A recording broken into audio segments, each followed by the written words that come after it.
Okay, ladies and gentlemen, hello, good evening, and happy Fridays. It's me, Stefan from Alliance Open. I am here, sadly alone today, doing the stream. Martijn is having a off day. He's not feeling well, so here's a shout out to Martijn. Hope you get better very soon, mate. But yeah, it's me holding down the fort. I'm here at Casa del Master of Propaganda up in the attic. And yeah, I'm joined today because I need a little buddy for my stream. So I'm joined today by good old Gorky. So he's here with us. Say hi, Gorky. Hi. All right, thanks, mate. Great to have you here, Gorky. And we're all settled in to have a show. Since I'm alone, the show will be a little shorter than normal. For better or for worse. But it is what it is. We do have an agenda, so I'll take that through with you guys right now. Uh, so we've got a few announcements. I'll go into it a little shortly here. Here in the Netherlands, we're going to have a Corona press meeting from our government. It's going to take place this very evening. And it might have some stuff in it that will possibly have an effect on our tournaments. It might not, but yeah, I might as well go through the whole thing through it now. So there's also been some leaks of information already this week about what the press is going to be talking about. Basically, they're going to up the restrictions for meetings. So it used to be you could meet with like off the top of my head, 100 people or 150 people, can't remember quite. You could do that with events and stuff like that, but now they're going to assumedly crank that back down to 50 people. But there's probably ways for events and stuff like that to get around it. But anyway, all stuff like that is going to be talked about during the Corona press from our government. And whatever comes out of that tonight, we'll be talking about during this weekend. So we'll be having a Alliance Open board meeting, talking about the effects it will have on our events and what possible extra precautions or what have you we'd have to take to still be able to let the No Surrender and the Return to the Realms tournaments and stuff like that continue. So it's a little shout out already. Keep an eye out on your email for people coming to our events, because we will be sending out emails this weekend if there are any notifications or things to be said about that. And yeah, definitely keep your eyes out on your email. In a bit, we'll be doing a interview with Jay from Mohawk Miniatures. Very cool. As probably a lot of you know, he had his Necron Marathon, and I'll be talking to Jay about that. About all about the Necron Marathon, how it went, how do you do it? You know, we'll be asking questions about if people want to have their own marathons or speed painting or what have you. Maybe he'd have some cool tips or tricks for us. After that, we'll be doing sort of like a Does It Scare You segment. I'll be taking through a list from the AOS tournament that's coming up, our Return to the Realms, and then our 40k tournament that's coming up, the No Surrender. I'll be taking a list from each of those, and those lists that I have dubbed like the most scariest or the most interesting to me. Also have a pie chart that Danny D from HK made for the No Surrender, which shows us the percentages of all the factions that are being brought to the No Surrender, which is pretty interesting to go through a little bit. And after that, we've got our closing. That's it, folks. Yeah, that's all, folks, because as I said, it's going to be a little short today. So actually, I've already done my announcements. So without further ado, I'll actually jump into my interview with Jay right here, and after that we'll be back and we'll be talking a little bit about the lists and the pie graph that I talked about. So here's the interview with Jay from Mohawks Miniatures, guys. Enjoy. Okay, I'm here with Jay from Mohawk Miniatures Gaming. Jay, thank you very much for doing this interview with us. How are you today? My pleasure, man.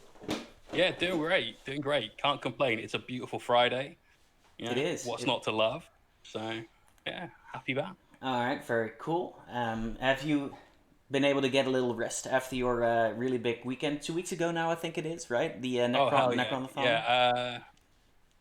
3 weeks now, and yeah, to be honest, like I am someone that is very used to having a very small amount of sleep. I used to be a chef, and you Really? Okay. spend all day working hard. You spend a couple of hours decompressing. You sleep for maybe 4 hours, and you're back at it again. Okay. Yeah. Um, so the sort of recovery time for something like that, physically and mentally, wasn't very long. But the recovery time for my voice after talking for so long did, yeah, that took a little longer. Yeah, I You can know, drinking imagine. plenty of like tea and honey to get that back to normal. I can imagine, mate. Because not Yeah, only do you have to like paint the stuff in 24 hours, which is like yeah, a pretty big challenge in and of itself, but you also have to yeah. entertain the people. Well, at least I have to try to entertain the people, and Yeah, a little bit. sometimes the entertainment is just me going, "Why am I doing this to myself?" Like, Yeah. there's the entire like range of emotion. I think we got through in that 48 hours odd to get everything done. Okay. Yeah, Okay. Very cool. So speaking of entertaining people, I've watched your stream. I actually, when I paint, I watch your stream. Not quite a lot as awesome. well. I watch a lot of streams, but I like yours as well. You seem to have found like a sweet spot between painting and communicating with your audience. So, can you tell us a little bit of what's your secret right there? What's the secret? What's the secret? Um, Verbal diarrhea. I think just say don't stop talking. Right. Yeah, I think we've all been in streams yeah. or we've all watched like YouTube hobby broadcasts or something where somebody is too focused on what they're doing Mm-hmm. and it's silent. Yeah. And if you get a moment of silence, people start to disengage a little bit. You have to be an entertainer Mm-hmm. as well as an educator, You and have to do it that's all. tricky. Yeah, Yeah, you've got to find that balance. yeah. Um, for me, I guess I've got a little bit of a background in this. I used to be a professional wrestler, and so Chef and wrestler, eh? everything. Oh mate, I have done it Chef all. I and promise wrestler. you. Okay. Author and many other things as well can be put on my CV. I get bored really easily, I guess. So Okay. a little bit of professional ADHD or something. Who knows?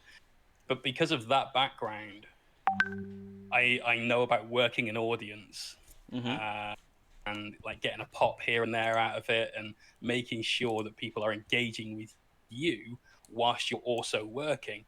And it's much easier to do that when you're not being power bombed. So Mm-hmm. we can do that with a paintbrush, no issue, right? Yeah, yeah. Okay, so very cool. So yeah, but you seem to really have a flow in it now, and you're Yeah, really able to keep it it takes up. time.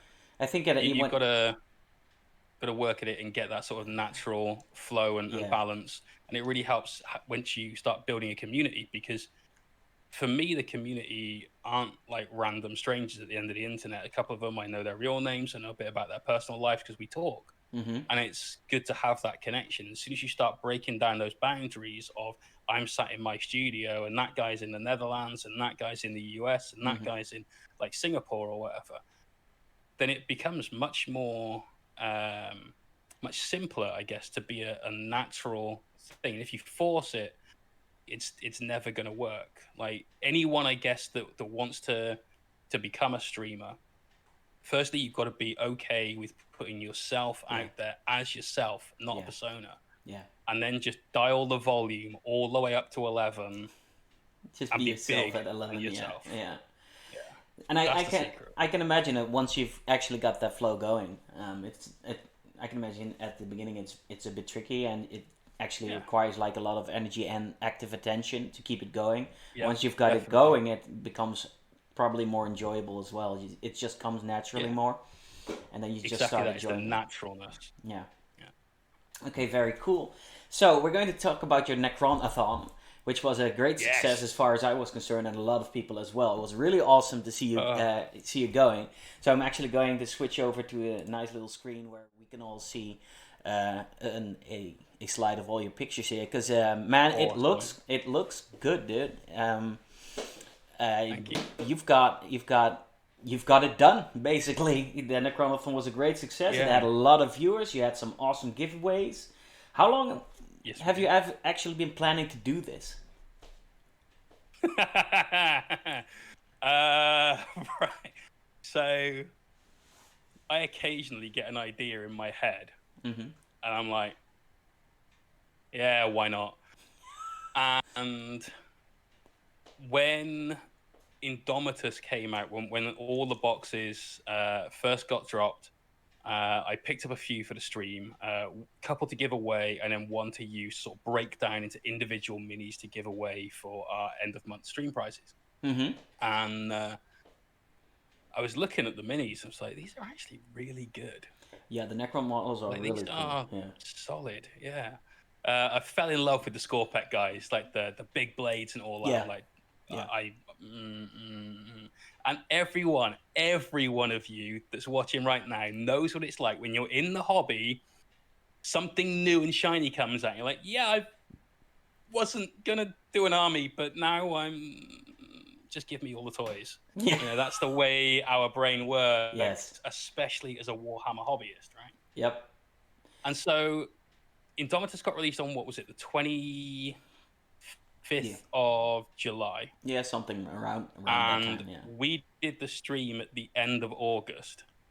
So in terms of like how long was it being planned for, I'm going to say about 3 weeks. 3 weeks, okay. Before the first idea popped into your head, it's like, oh, this could be cool. Yeah, like some things I'll sort of discuss with the guys on stream. Mm-hmm. Like, would you guys think it would be cool if I did insert whatever dumbass idea I have next? And it will inevitably be met with somebody going, "No, you'll never do it," which immediately makes me think, Challenge accepted. Yeah. hold my beer. Yeah. And then the rest of it is like, can I do it? Is it possible? Like, have I got all the things? What else do I need? And then the brain just starts sort of ticking away in the background. So once I decided to do it and decided to embrace the fact that the Necronathon was going to happen, Mm-hmm. it was time to get some prizes because I need to keep people's enthusiasm going. So we've got to get some giveaways. We've got to keep Yep. people engaging time and time again because I feed off that energy. You need that to be that two-way street. Yeah. Because I knew I could probably stream for anything up to 40 to 44 hours and just not sleep for one entire day and get a very minimal, like, couple of hours shut eye on another one just to give me enough to get through that next 24 hours. So we had to get loads of prizes. We had sponsorship from yourselves. Of course, you guys absolutely rocked. Gave away the ticket to your super major in November. Yeah. We had sponsorship from Rival Crafts. It was a great terrain sort of accessories manufactured. They manufacture things like tufts, basing materials and stuff like that, which look great alongside your scenery. I can guarantee you that. And Chris Frossin, who does some 3D printing. We got some good sponsors. Did you actually use their their tufts on these bases as well? Or? Oh yeah. Oh yeah. I know Sarah relatively well. She's the face behind Rival Crafts, and ever since they started as a company, I've been interested in what they do. They're UK based. I love supporting local businesses. Previous to this, I'd used companies in Poland, in Spain, like the rest of mainland Europe, and I'd rather support somebody here. So we started to message back and forth. As soon as she had a web store, there was an order in straight away. I wanted to see what these things were like. And they are legit the best tufts I've ever used. Really? And Sarah and I have a really good working relationship. There's lots of feedback backwards and forwards. I'm always giving her new products that she can look into promoting and selling in the store. And she's eventually going to be like the one-stop shop for me for all my basic needs. Now, the tufts we used on these, I actually said, look, I'm planning on using a lot of red on the miniature. I want to use one of your darker tufts, but the tufts that you would normally make for this, your autumn line, it's got some red in it. Can we remove the red and go slightly more towards the green area, area of the color spectrum? She was like, yeah, we can do that for sure. So these were custom made specifically for this project. For this Necronathon. Oh, that's actually really cool that you did that. Yeah, she is great. Oh, awesome. What was the name of her again? It's Rival Crafts. Sarah's the boss lady. You can check them out, rivalcrafts.co.uk. Okay. And I've got affiliate links and discount codes and stuff you can use as Oh, well. okay. So So if the people are interested, go over there, man. yeah, So worldwide shipping too. I mean, I can imagine like once you've got the idea, so I'm gonna do a marathon. Now you actually have to Yeah, prep for it because especially if you're gonna do it live, you have to have everything yeah, ready. You can't just forget anything and go out of that's screen for right. like 50 minutes to go and grab it. So could you tell the viewers I know. how did you prepare for this marathon and what was the most challenging part about preparing for it? Okay, so obviously you need to be ready to paint at go time. So all of the prep work prior to that, so that's the assembly, removing mold lines. I hate mold lines. Mm. They ruin paint jobs. You've got to eradicate them. Um, get all your basing stuff down. So I used some Vallejo pumice. We used some AK Interactive cracked earth. I got some clay bricks off of Amazon, things to make things look a little bit more interesting.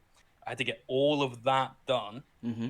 and the entire army undercoated before the stream. Okay. Um, I also wanted to make sure that my life was as easy as possible during the stream.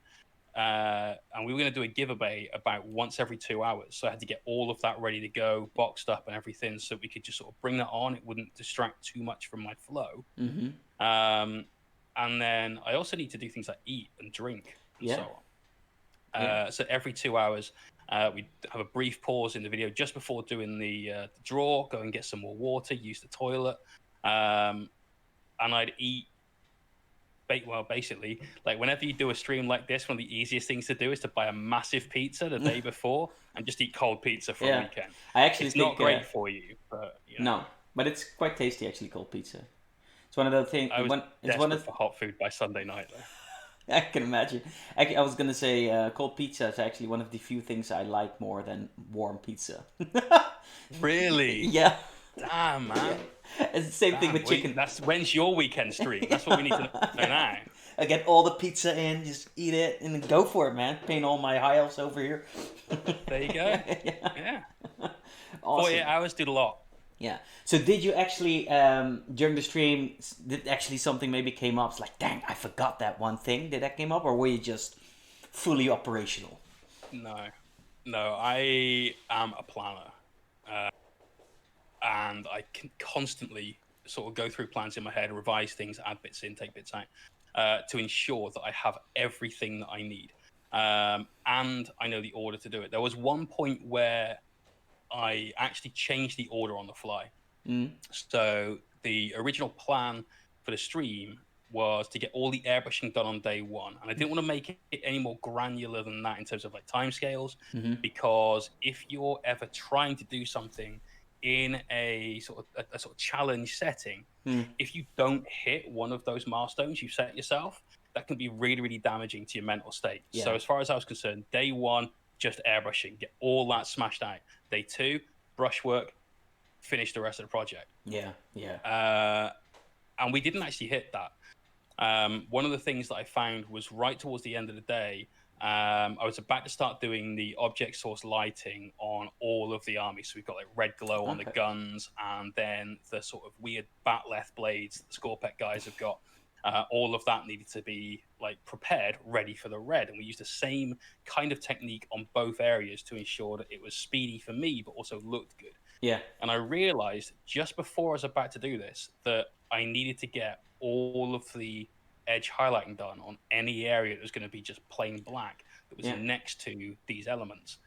And that, like, I took a little bit of like vlog footage throughout the weekend, which I gave to my editor, who converted everything into a video for me. And he used a snippet of that particular moment because that was tough. That rental realization of my day is already tough and I'm already pressed for time, and now I've got to fit this extra thing in, which could easily take me another 2 hours. Yeah. That was the only thing that sort of happened throughout that was like, gave you a I bit didn't of plan this well enough. Yeah.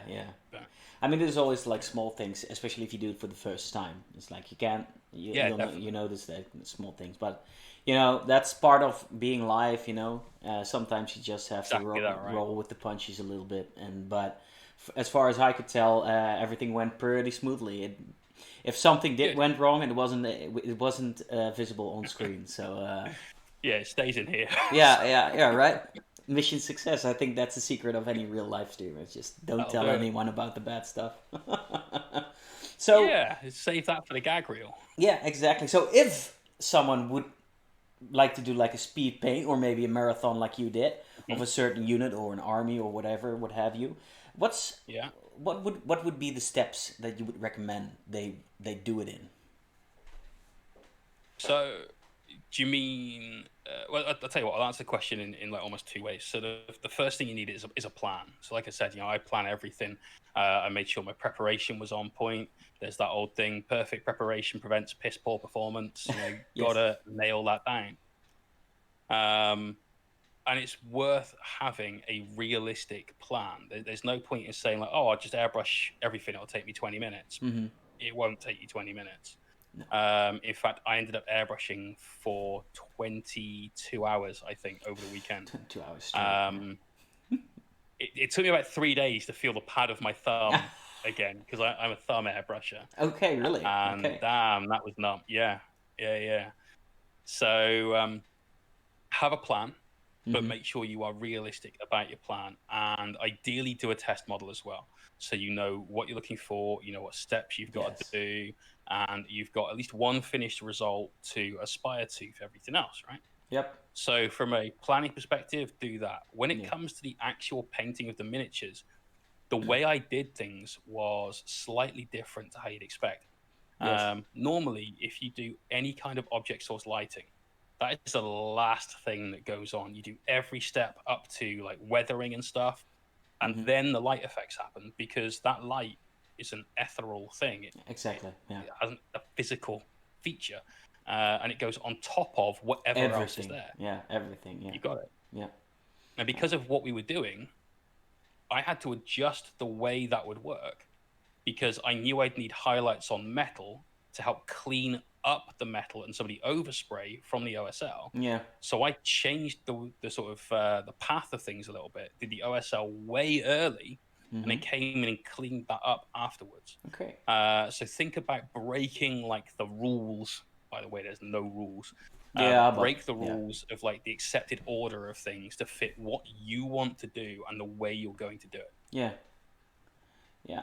Actually, what you said about doing a test model seems a little Hmm. obvious, but it's so important because actually, People have missed it. Yeah, yeah, pre-stream I showed you like I've been working on some high elves and showed you like a little that's high right. elf. That's my Yeah, dude. tester.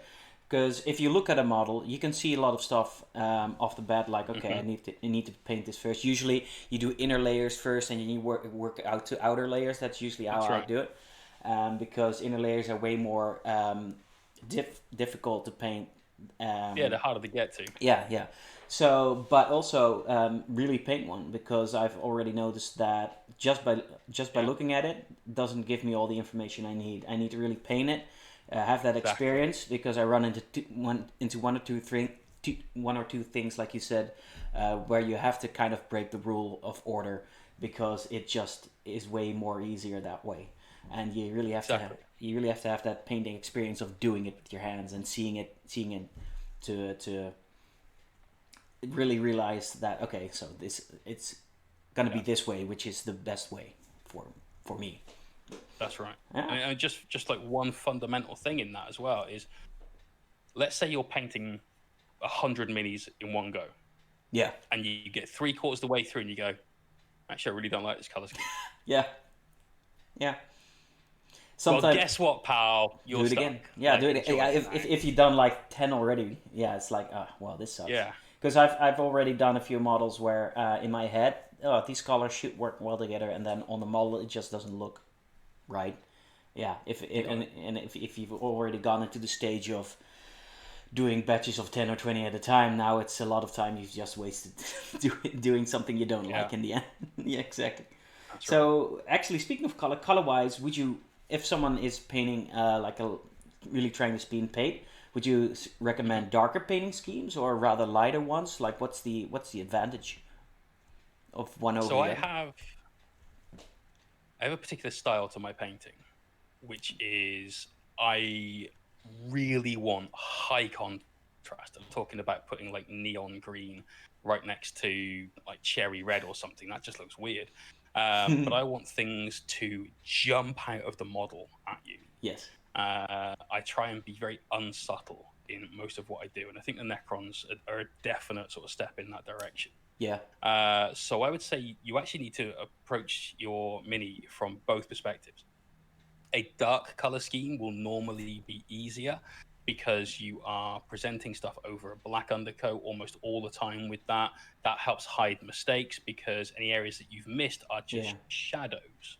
And it means that your highlights can afford to be a little bit not quite on the money because, again, it's just dark. But if you take something that is dark and then you add a bright set of elements to it, whether it's power weapons, maybe you're painting Space Marines and you're going like proper old school ultras with red bolt guns. Mm-hmm. You've got something that jumps out at your audience with the miniature, draws the eye and brings their focus in. Yes. For anyone that wants to paint an entire army, there's normally a reason behind it. You know, it's not just I'm going to put myself through this pain for no reason. And for a lot of people, it's because they go into a tournament. Yeah. And you guys obviously have seen hundreds, thousands of armies done specifically for a tournament. Yep. One of the best ways to get your army noticed for nominations for like painting awards and so on is to make sure that from 6 foot, 10 foot, 20 foot away, somebody is looking at your army going, that's interesting. Yeah. Let's go and have a look at that one. Yeah. All my knights covered in hazard stripes. Yeah, you can see that yellow from the other end of the tournament hall, which is great because I can keep an eye on my stuff. So you know exactly where it is, but it's very eye-catching. Yeah. Yeah. Yeah. Hit both sides of that, something dark and something bright. Make sure they mesh. Go for it. Yeah, because that's the eye catcher, and then once you've got their attention, you can draw. You can draw your audience in to have a closer look, and then you can show off all the more subtle stuff. Yeah, so it's actually exactly. It's actually really smart, and it's usually how I paint my stuff as well. It's like there's this one eye catcher that's really important to just jump out at you, and the rest is a little more subtle. And but yeah, very good advice actually. So is there any kind of material or paints that are really good for speed painting that you know of that maybe you could give us a little tip for?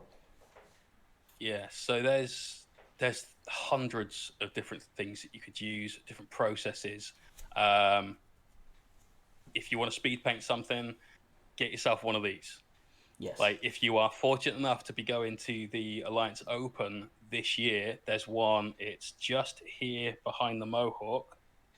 That one, exactly that one, is up for grabs in the best painted single miniature competition. So get yourself your painting on, try and win that airbrush. But airbrushes are phenomenal. Using the right paints, also a good step in the right direction. Mm-hmm. I use a lot of paints from P3 because they've got crazily good pigment strength. They blow the GW ones out of the water. Okay. Because of that, you're using less coats to get the same level of saturation without blocking out any detail. Mm-hmm. So that speeds you up. Mm-hmm. For metallics, I use a lot of scale color.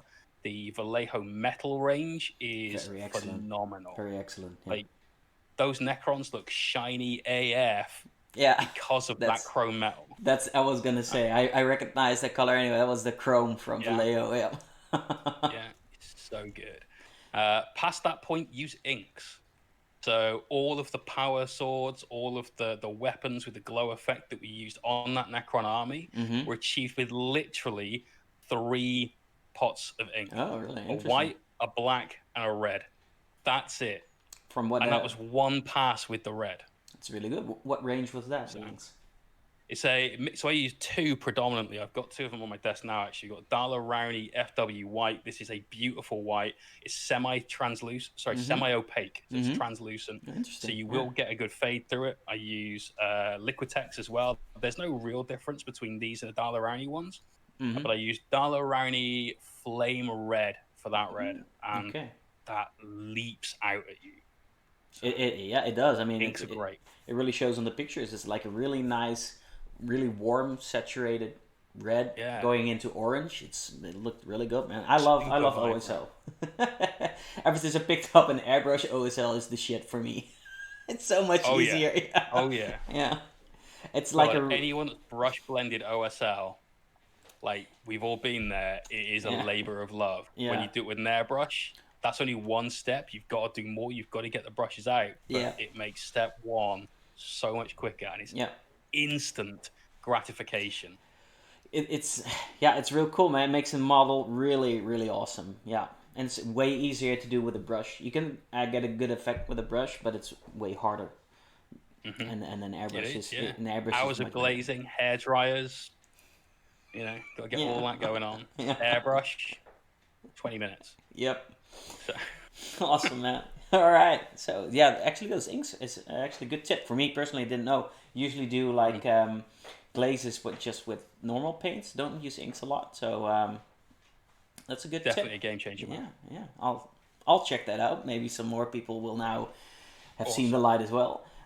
Final question though: how do you keep like you've I've seen the end of your Necronathon because you already said in like your little video, you did your intro and then you said, Yeah. and now you're gonna see my face at the end of it, and you just looked wrecked, dude. You were tired, you were like Yeah, man. paler, um, but you did it. And how do you keep motivated for such a commitment? Maybe going through it, all of a sudden you notice like, oh, I'm getting tired, and there's so much more to Hmm. do. Like, how do you keep yourself motivated through all that work?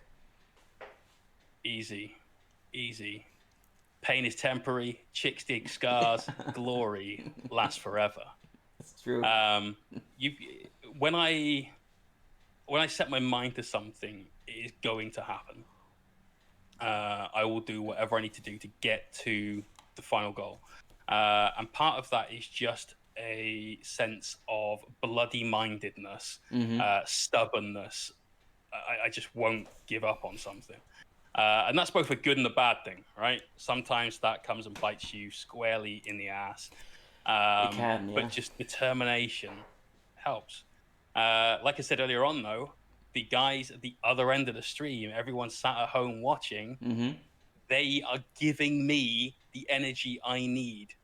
You feed off that Yeah. enthusiasm, the positivity. That was what kept me going. And right at the very end, I won't spoil it. I'll let you guys watch the video. There was Mm-hmm. something that happened. Somebody said something, Oh, it did, yeah. and I like the only way to sort of get back to where we needed to be was to get really pissed off. Uh, and that's a great motivator. It's not a healthy motivator, but it's a great motivator. Be It can angry be, at yeah. something, Yeah, it can be a good you're motivator. going to get through it. Yeah. So, Yeah. yeah. Oh man, yeah, your stream was great. I know what you're talking about because I saw it. I won't spoil it Yeah. either, but it was a great finish to a great marathon, man. I enjoyed it thoroughly. You got it done. We've put the pictures up, so obviously the results shows. Um, it's been great having you. Are there any Oh, my things? pleasure, dude. Yeah, really great. A nice interview. We've got lots of tips, so we really appreciate it. Are there any last things you'd like to say? Maybe some shout outs to your websites or anything you want to say to the public? Where can they find you Yeah, if they sure. want to show you, if they want to see you live or they want to see the pictures you put up? So, all the usual places: Instagram, Facebook, Twitter. Search Mohawk Miniatures. I'll be on there. For the stream, we stream 3 nights a week: Sunday, Tuesday, and Thursday from 9 o'clock UK time. Got a little disruption in the schedule this month because no retreat is happening in Gibraltar next weekend, which I'll be attending and hopefully bringing back a trophy. Other than that, you can find me on YouTube where you can watch all of the live streams put there as a video reference. So in every video, I put a quick description of what techniques we're using. So Mm-hmm. let's say you want to do glazing, go and watch the one with glazing written in the comments and so on. Mm-hmm. Freehand, same deal, and it just goes on from there. So hopefully we'll catch you guys in the stream. All right, Jay from Mohawk Miniatures. Awesome to have you. Thank you very much. We'll see you No at our worries. next events, hopefully. Oh yeah. And Peace out, man. peace out. Have a good one. And there you have it, ladies and gentlemen. That was Jay from Mohawk Miniatures gracing us with an interview. I thought that was a very interesting interview just to see him go through the through the memories of his Necronathon. It was a really cool. If you were there, it was a very cool Necronathon to watch as well. and he has lots of interesting stuff. So he, like he said, he has the 3 streams, 3 times a week, and always is showing how he does things, and he's really good at painting like really nice miniatures really fast. So if you're interested in that kind of stuff, definitely check him out on his Twitch and other channels that he has. I mean, it's a lot of fun. So yeah, with that being said, we are trucking along. So next up is taking a look at the pie graph that we have for our no surrender. So let me just cue that up right here and we'll take a look. So me and Gorky are going to take a look at the pie graph. I'm gonna grab one that's a little bit bigger so I can actually see it. Let's see, hold up, almost there. So yeah, man. So actually, it's a very interesting graph. It's not really at all what I expected it to be. Well, it's less of what I expected to see. So this is for our no surrender. It's coming up in a week. It's going to be a weekender. Well, the no surrender for 40k is going to be one day, and then we're going to have Age of Sigmar the other day. And it's a weekender. It's going to be a lot of fun. We'll be streaming, by the way, ladies and gentlemen. So if you are not able to attend in person, which is very sad, and we hope to see you next time, but definitely check out our stream. It'll be streamed at the place you are watching my face at right now, which is Alliance Open on Twitch. I'll be streaming with my good old buddy Jonathan. We'll be teaming up once more and definitely give you the scoop on the top table game. So it's definitely always worth a watch to just see what's going on. But yeah, that being said, going into the pie graph, it's actually a mesh of a lot of stuff. So let's get the obvious out of the way. There's a 16% attendance of Adeptus Astartes in all its various forms, which is to be expected. Adeptus Astartes are very good at the moment. They are very effective, good rolls and what have you. And yeah, 60% of the total amount of armies are going to be there in full force. So definitely, if you're coming, plan on playing Adeptus Astartes. It's not like a guarantee you'll be playing it, because we have in the past seen much larger percentages. So this is a little bit less, which is always positive if you ask me. But if you have the biggest chance on playing Adeptus Astartes, so be prepared. So then there's Adeptus Custodes, 3%. Not a lot of those guys, although they are actually right now a pretty good game. They do have some drawbacks. 6% is going to be Adeptus Mechanicus, another army that's set to be very good in this current meta. You just have a lot of Deca. Actually can perform a lot of roles as well. They do have some good close combat. So 6% will be seen on our no surrender. Then we have 3% for the Adeptus Sororitas. I hope you guys can actually see the graph.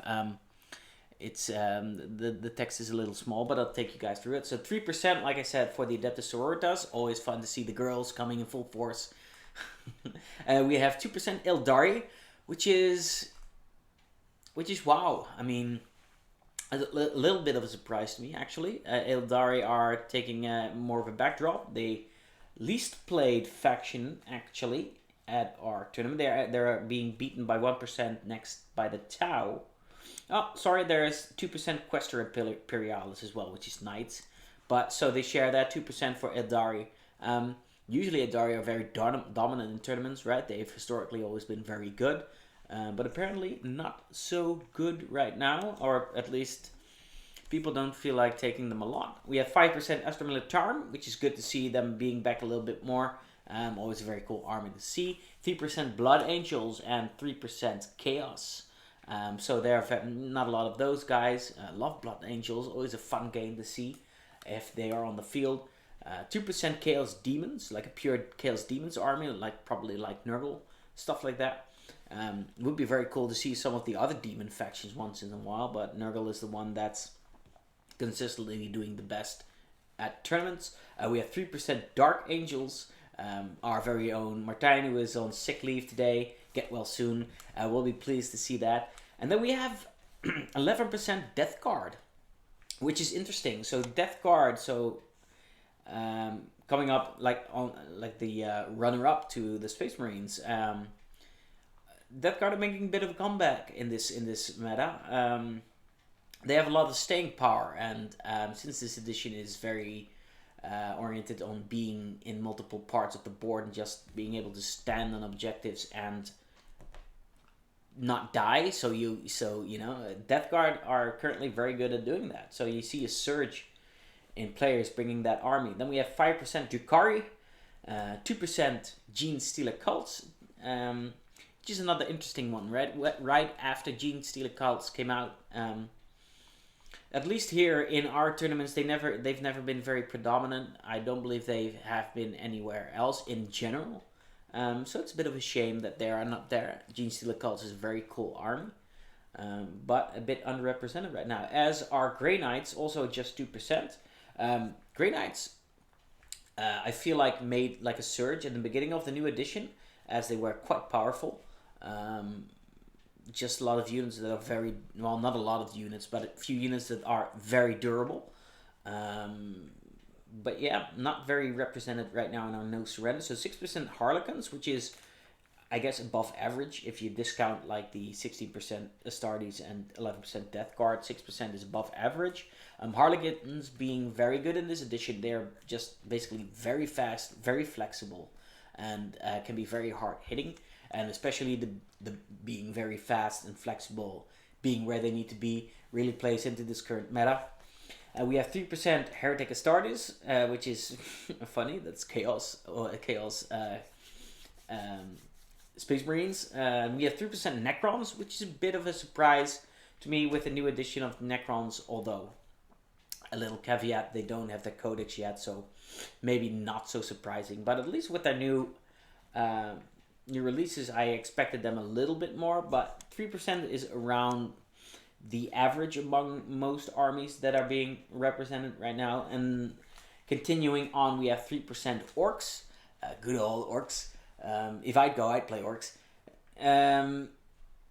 Orcs, fun little story. I wanted to touch back on that anyway during the stream, so let's segue a little bit into that. So I went to the ABB, Amsterdam Battle Brothers training cages for our no surrender tournament, and played Orcs as well, and actually performed pretty well. Won 2 out of 3 games, and third game I lost, I still scored 71 points. I think my average was sitting around 82 points each game, which was actually pretty good. So yeah, Orcs actually being very good in this edition. I think they're a bit on the top of the pack right now, just being able to very much play to the mission, to the being on the objectives. Definitely an army to keep an eye on, because I think they're going to perform consistently very well. Then, like I said before, 2% Questor Imperialis, that's Knights. Sadly, we haven't seen much of Knights in a while. Even in previous editions, Knights they lack the number of models, and they don't perform well enough to make up for it. Especially if they have to be on multiple objectives, and Knights aren't objective secured. They really, really struggle. And then there's suddenly a 5% attendance of Space Wolves, which is very cool. It's a little bit above the average, so a lot of Space Wolf armies attending in this tournament, which is very cool, because Space Wolves are always very cool to me, like Space Vikings, right? Come on. So I actually look forward to seeing that on the tables. Then we have 3% Tau. This is around the average as well. And then finishing off with 6% Tyranids. So Tyranids, 6%. Again, a little bit above the average, right? Tyranids, and one of those armies that, like Orcs and other Horde-type armies, able to just really play to the mission really well, while still packing a punch where needed. And really, I predict can perform very well. And also we haven't seen Tyranids do very well in a long time, so it's about that time. And it's a very cool army, right? So definitely looking forward to seeing that. And there's 5% unknown, which is, I don't know what that is. That's okay, so 5% unknown, you guys, like maybe a new faction that hasn't been released yet, and some players get to play it. No, but I honestly don't know what that is, so we'll just skip that. And so that's the graph. you guys. I actually took a look on PunPun. So for those of you attending our tournaments, you had to submit your list on PunPun. That's pun.nl. And actually, if people not coming to the tournament but are interested in checking out the lists, you can go to punpun.nl. Just click on the tournament that you want to view. So that's No Surrender for 40k. Or if you want to check out the Age of Sigmar lists, that's Return to the Realms. And you can just click on everybody's names and there are lists there. So if you're interested in taking a gander, I actually have some lists open here that I picked 2 lists out of, so 1 of each. Before I do that, let me just go back to the main screen with good old Gorky. Me and Gorky are gonna check out some lists. So yeah, PunPun man, let's start with Return to the Realms with Age of Sigmar. So we had our tabletop tournament like 2 months ago. Quite a healthy few people attended the tournament, and actually, if you won the tournament, you could have won a ticket to our Return to the Realms, and it was Agnes who won that tournament with her Seraphon list. I actually attended the TTS tournament myself. I won both games until I came up to Agnes, so I was runner-up to winning the tournament, and being able to attend my own tournament always slightly awkward, but so but she really kicked my ass with the list that she's bringing right now. Only, well, I should say with the Seraphon she brought, but she changed her list right now. But if I take like a general glance, there's actually a smattering of all different types of factions, which is very cool to see. You do see a little predominance of Seraphon, which are just very strong at the moment. But I picked out Agnes's list because I just feel like Seraphon are an army to watch. They have just an insane output of mortal wounds and spells and stuff, and then still be able to bring a lot of models to just again dominate the board. So going into Agnes's list, she's bringing Seraphon with the constellation of the Fangs of Sotek. Her leaders are a Saurus Astrolith Bearer. She's bringing Lord Croak, which is like, Lord Croak is such an auto pick. It requires possibly a little attention from Games Workshop because he's only a few points more than a standard Slann, and he's so much better. So yeah, and then there's a couple of Skink Priests to synergize really well with the Bastiladon and other units. She's bringing the Priests being able to just give out buffs to the units using her command points, because this list farms like a metric ton of command points. And then she's bringing a Pterodon Chief, which is very interesting. But then for the most notable part is her battle line. She's bringing a unit of 40 Skinks and then 5 units of 10 Skinks, all with Bolt Spitters. So these guys can spit out mortal wounds like nobody's business with a certain command point power. And there's just a lot of them. They'll just run up the board, like especially the 10-man Skinks will scream and run up the board and take objectives. And then the 40-man Skink unit will get that power, which I said, which allows them to really put out some mortal wounds and damage. So that'll really be the hammer of the army. And then there are some units of 3 Pterodon Riders, which are very speedy units with Sunleech Bola. So there's actually like some harassment units, also able to just screen or move in the way of enemy units and stuff like that, screen out, right? But then also have the power to actually, because the Pterodons aren't really that bad. They have a decent damage output, so they could do some harassment as well. And then there's the Bastiladon with the Solar Engine, which is just a shooting unit that's really good. It's really solid unit. I dare say that the Bastiladon is too good right now. This list is pretty different from what she brought from TTS. She brought like some more monsters. It was a bit more of a fun list, or so she said. It was still very good. But yeah, this is definitely a list, in my opinion, that's one to watch out for. And of which I'm saying, you know, it's very good. So that's for the Return to the Realms, ladies and gentlemen. So there's also our No Surrender, which is our 40k. So I talked about going to the Amsterdam Battle Brothers tournament, right? I got 5th. Actually, the tournament was won by Death Guard, the player Dean, who won that tournament with his Death Guard. Is bringing the same list to this tournament, and after he won, I took a closer look at the list, and it's a pretty interesting list in that it has a unit you don't see a lot, but is actually very, very, very good. So let's just go through it. It's a faction, a Death Guard faction, battalion detachment, with a Demon Prince and a Malignant Plague Caster. So these are staple units, nothing too super out of the ordinary right here. But then you have the Chaos Cultists, again, to fill up some troop slots. And then you have the Plague Marine. So they are 10-man Plague Marine units, which are very tough. They have Plague Flails, so two Plague Flails in each unit. And basically those units do a lot of damage in combat. Especially with those Plague Flails, and they are just very resilient. 3-up save, toughness 5 if I'm not mistaken, or 4 or 5. I forget with Plague Marines. And of course they're disgustingly resilient, able to just tread up the board and stand on objectives and just be generally very hard to shift. Then we have a Biologus Putrefier and a Foul Blightspawn. And the Noxious Plaguebringer. So these are just units that give out little buffs, and also one of them has the Flamer. I do believe that's it's either the Blightspawn or the Putrefier, but yeah, a very nasty little unit. And then he has Chaos Spawn, 2 units each, 2 units or 5 each, I meant to say. Spawn are very good this edition actually. So they are they just have very good combat output. So they are very cheap. So they were 115 points for 5. But they wipe out like, say, 2 wounded Adeptus Astartes like nobody's business, because they have a bunch of attacks with AP -2 and 2 damage flat, which is very good. And also they're quite fast.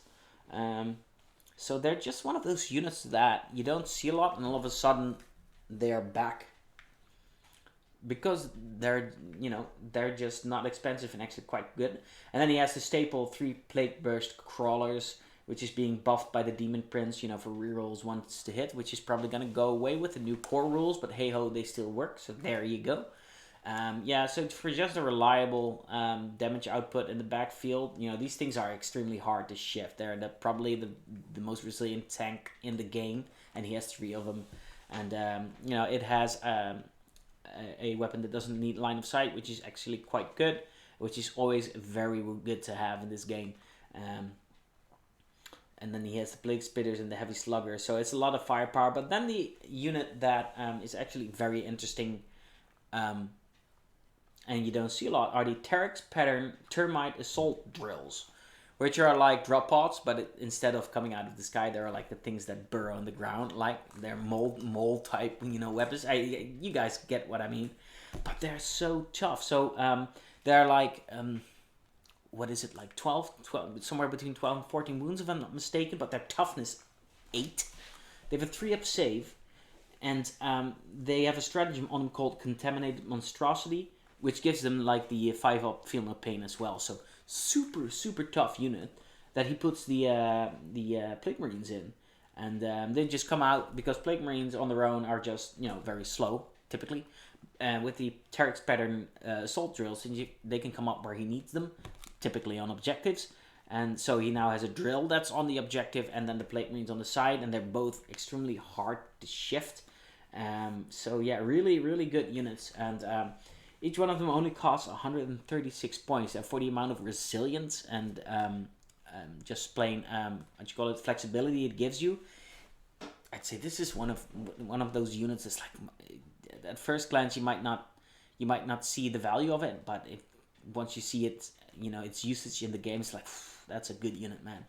So this is one of those lists that I'm talking about, having flexibility of speed with the drills, and then having the staying power of just in general Death Guard, which is a type of army which I expect will just consistently win you a lot of games, and even if you're losing, you will still score a lot of points. Of course, losing in the no surrender format is not the goal, but still, the point I'm trying to make is this army just scores consistently, which is why I'm picking it out to be one of those armies that is able to just take the tournament.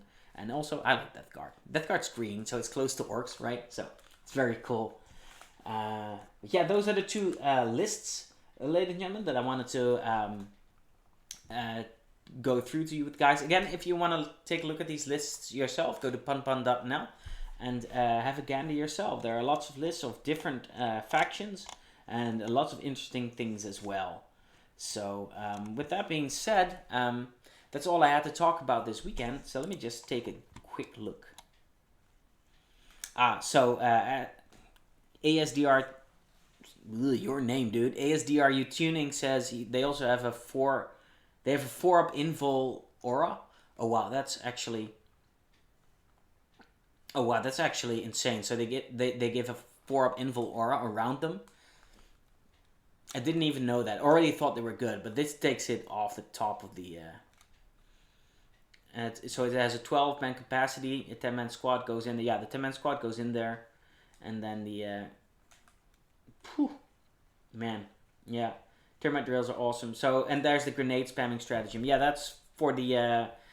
The Plague Marines, right? So they all of a sudden you get like 10 grenades thrown at you, 10d3 grenades, which do a bunch of mortal wounds. Yeah, this list is very tough, but also it packs an unexpected lot of firepower. Like the mortal wound output is very scary because it just goes through. If you have a tough unit, its weakness usually is mortal wounds, right? And this army has the option to really deal out the mortal wounds. The backside, the drawback of grenades is the range, but then if your unit is in the drill and it comes up, now all of a sudden range isn't as much of an issue anymore. Oh, it's actually D6 grenades. So yeah, there you have it. Okay, ladies and gentlemen, I hope you enjoyed this relatively short stream. Definitely talking to Jay from Mohawk Manages was very enjoyable. Next week we'll be back with we're not quite sure if we'll be doing a Friendly Fire Friday podcast or stream rather, because then we'll be that Friday we'll be setting up the No Surrender. We are definitely going to try and do a update on the No Surrender tournament, give you guys like a quick sneak peek of the haul. But definitely come and check out our stream, because Saturday and Sunday we'll be streaming the tournament. So I hope you guys have a nice weekend, and definitely hope to see you guys next week. So this is Stefan from Alliance Open signing off. Actually signing off in just a sec after I cue out the outro. And there we go. So guys, see you guys hopefully next week. Yeah, bye bye.